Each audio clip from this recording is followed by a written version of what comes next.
আমার কিছু বলতে হবে এমন কোনো প্রস্তুতি আমার ছিল।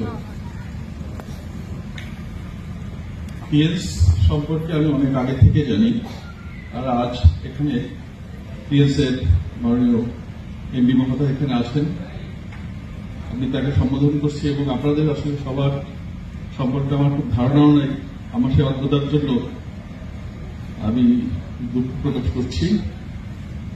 আমি যখন 2013 সালে খুলনাতে অতিরিক্ত জেলা জজ হিসাবে যোগদান করলাম, তার কিছুদিন পরেই এই ডাক্তার সাগরের সঙ্গে আমার পরিচয় হল।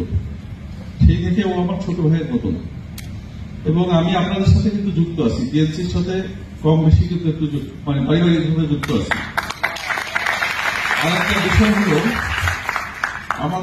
আমি আসলে এখানে একটু পরিচয়ের ভুল হয়েছে। আমি সিনিয়র ডিস্ট্রিক্ট জাজ, আমি জাস্টিস নই।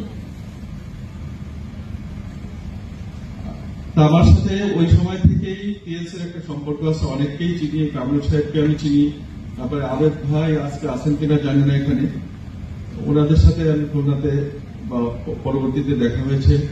আমি অনেকগুলো প্রোডাক্টের সাথে পরিচিত। আমার যেটা ভালো লেগেছে, আমাদের দেশ সম্পর্কে কিছু বলতে গেলেই অনেক নেগেটিভ কথা চলে আসে। আমি শুধু এই পিএসএ যাদের সাথে